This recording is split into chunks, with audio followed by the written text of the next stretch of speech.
Breaking news, the U.S. Navy just blew a hole in an Iranian cargo ship and the Marines boarded it. It's a ship that connects to Iran's weapons of mass destruction program. Here's what you need to know. The ship is the Tuska, Iranian flag nearly 900 feet long. According to the president, it tried to run the U.S. naval blockade in the Gulf of Oman today. The USS Spruance gave fair warning. The crew refused, so the Navy shot out the engine room. U.S. Marines have custody of the vessel. Trump said, "We're seeing what's on board." I think he knows what might be on board. Most blockade ships you've heard about are Shadow Fleet tankers. They're just smuggling oil. The Tuska is different. It's not sanctioned for moving oil. It's sanctioned under WMD Proliferation Authority. The U.S. government has documented its owners transporting components for Iran's ballistic missile program. The EU sanctioned them because the Revolutionary Guard converts those container ships into drone carriers. Iran shares missile technology with the worst regimes on Earth. Those Iranian missiles hitting U.S. facilities and Israeli cities right now, the short-range ones are upgraded North Korean Scud-Cs. The longer-range ones are derivatives of North Korean No-Dong technology. And in return, since 2013, North Korea has been shipping Iran components for a rocket booster powerful enough to reach the United States. UN experts confirmed transfers as recently as 2020.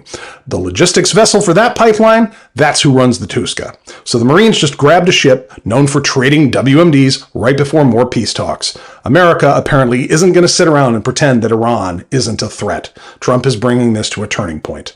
The U.S. is very carefully about to make its case to the world about the danger posed by these regimes. It's going to be a big week. Keep thinking. Told me he is expecting Iran to sign an agreement tomorrow night in Pakistan, and that all items have now been negotiated. However, the president said if they do not sign the deal, the U.S. will blow up every power plant and more in Iran. The president told me just moments ago this should be, quote, quick, because negotiation is done. That they tried to go back on the deal, but now they are not. And he is expecting Iran to sign the agreement tomorrow night. The U.S. potentially on the doorstep of escalation ahead of the temporary 2-week ceasefire expiring this upcoming week. As the president just told me, quote, the U.S. is dominating. So do not listen to the craven and cowardly voices who tell you America needs to think small or to shrink from our duties or potential. Most people, they wanted to, this recent situation, they wanted to do it, but they said, oh, let's not get involved. Sometimes you have to get involved. You have no choice but to get involved. If you're going to remain great, sometimes you have to get involved. Remember, I'm the peacemaker. I'm the one that settled 8 wars. I settled a war that would have killed 30 to 50 million people.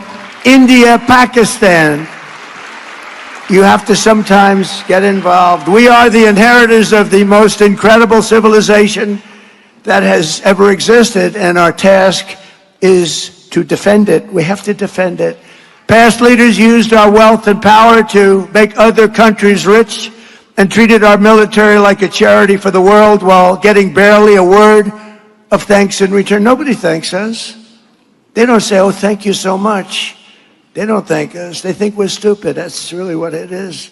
They don't thank us. Now, we're using American strength to advance American interests for American citizens and to ensure that we remain the most dominant country on the face of the earth, which we're doing at levels that nobody can believe, actually. Are you suggesting that Obama's leadership on Iran was better? Because under President Obama, there were 14 wire transfers to a... Hold on. There were 14 wire transfers to a Swiss account linked to Hezbollah between 2014 and 2016. That was a total of $1.7 billion. The same $1.7 billion he told Congress was frozen Iranian assets. Now, there was a back channel to Tehran through Valerie Jarrett, active for 2012 to 2024. This was after he left office. So, it was almost like a shadow government. He also sent pellets of cash in a plane to Iran. Now, why would you send money to Iran knowing that they are building a nuclear weapon and they are the leading sponsor of terrorism? Barack Obama was a great statesman who left America much safer. I wouldn't put Donald Trump in the same paragraph. The reality is when President Obama left, because of the great efforts of people like Valerie Jarrett, we had 97% of the enriched uranium out. The reality is we didn't have 13 American service members dead. The reality is we never had gas go up from $2.30 to $4. The reality is we did not give China more role in the region. Let me finish, Maria. I'll let you finish. Okay, we didn't give China more role in the region. We did not give the IRGC a more hardline regime in there. You know why? Because Obama actually did his homework. He actually tried to engage in statesmanship. He got China, Russia, the entire European allies on board with getting Iran on a path to not having a nuclear weapon. All Trump did is listen to Netanyahu. That's his entire foreign policy. And you know what? I resent the fact that Israel is going to tell the United States what to do. The American president should call the shots in this country. And, well, the American president should call the shots in this country, but you and your colleagues are trying to clip his wings right now with this war powers vote. I agree, the president is in charge. But look, a lot of the things that you just said are just not true, Congressman. I mean, look, we have to look at this realistically. And President Obama sent money to the Iranians, and what did they do? They resumed their buildup of enrichment. That's not true. Yeah, not true. What's not true? What's not true? What specifically about that sentence is not true? There was a deal that we reached to get 97% of the enriched uranium out. In the process of that, Iran had certain assets that were Iranian assets, wasn't our money, that was unfrozen. And that was a deal that China, Russia, France, UK, Canada, the United States all agreed to.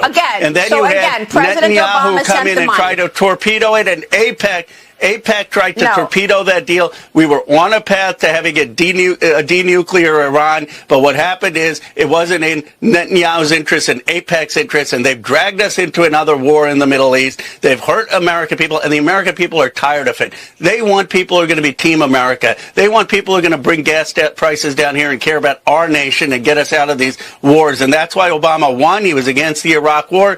That's why he was on a path to normalization in terms of getting Iran to be denuclear, and had the whole world on our side. And AIPAC, Netanyahu tore that up. Relax. Congressman, it doesn't change the fact that 10 presidents before President Trump all said the same thing. I think there's some connection issue. Congressman, now I can hear you. Congressman, it doesn't change the fact that 10 presidents before President Trump all said the same thing. Iran cannot have a nuclear weapon. They are the leading state sponsor of terrorism. They cannot have a nuclear weapon. And one president delivered, and that was Barack Obama. No, that's not true. Not one of them did anything about it. Barack Obama is the only one who delivered. Congressman, you're talking fantasy. 97% Obama did nothing about it. You're talking fantasy. Obama did nothing about it. Other than send money to the Iranians. Obama got the whole world. He didn't send money to them. That's just factually false. He unfroze Iranian assets, but he had the whole world behind us. How many countries do we have behind us now? Obama had Russia, China, Canada, UK, France, the whole world on board, and they lost 97%. Now, Congressman, now you lost me. Saying Obama had Russia and China in their corner. I think you know better than most that Russia and China are not in our corner. Congressman, we will continue this discussion, and we appreciate you. Thank you so much, Ro Khanna. 想请问一下，华为手机什么时候可以重新搭载5G芯片？我们的手机业务是被制裁影响最大的业务，从原来全球第2，或者说余承东经常吹牛的第1，现在到了20次。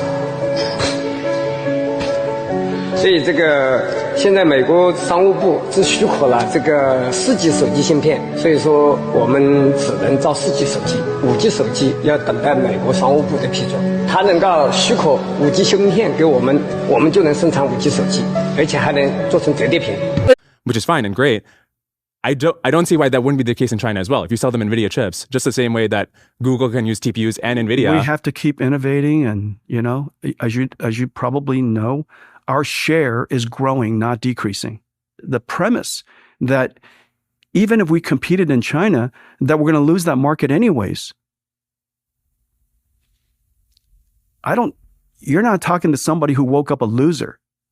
And that loser attitude, that loser premise makes no sense to me. We're not a car. We are not a car. The fact that I can buy a car, this car brand one day and use another car brand another day, easy. Computing is not like that. There's a reason why the x86 still exists. There's a reason why ARM is so sticky. These ecosystems are hard to replace. It costs an enormous amount of time and energy, and most people don't want to do it. And so it's our job to continue to nurture that ecosystem, to keep advancing the technology so that we could compete in the marketplace. Conceding a marketplace based on the premise you described, I simply can't acknowledge that. It makes no sense because I don't think the United States is a loser. Our industry is not a loser. And that losing proposition, that losing mindset makes no sense to me. Okay, I'll move on. I just want to make sure you don't have to move on. I'm enjoying it. Okay, great. Yeah. Then I appreciate that. But I think maybe the crux, and thanks for walking around the circles with me, because then I think it helps bring out what the crux here is. The crux is you're going to extremes. Your argument starts from extremes. That if we give them any compute at all, in this narrow moment, we will lose everything. No, I think what my argument those is... extremes, they're childish. They're childish. Yeah. The idea is not that there is some key threshold of compute. Yeah. It is that any marginal compute is helpful, right? So if you have more compute, you can train a better model. And I just want you to acknowledge that any marginal sales for American technology industry is beneficial. I actually don't. I mean, if the AI models that run on those chips are capable of cyber offensive capabilities, or training models are capable of cyber defense, running more models of those instances, it is not a nuclear weapon, but it enables a weapon of a kind. The logic that you use, you might as well say it to microprocessors and DRAMs. You might as well say it to electricity. But in fact, we do have export controls on the technology that is relevant to making the most advanced DRAM, right? We have all kinds of export controls on China for all kinds of chip making stuff. We sell a lot of DRAM and CPUs into China. And I think it's right. I guess this goes back to the fundamental question of is AI different, right? If you have the kind of technology that can find these 0 days in software, is that something where we want to minimize China's ability to get there first? We want the United States widely? To be ahead. We can control that. How do we control that if the chips are already there and they're using that to train that model? We have tons of compute. We have tons of AI researchers. We're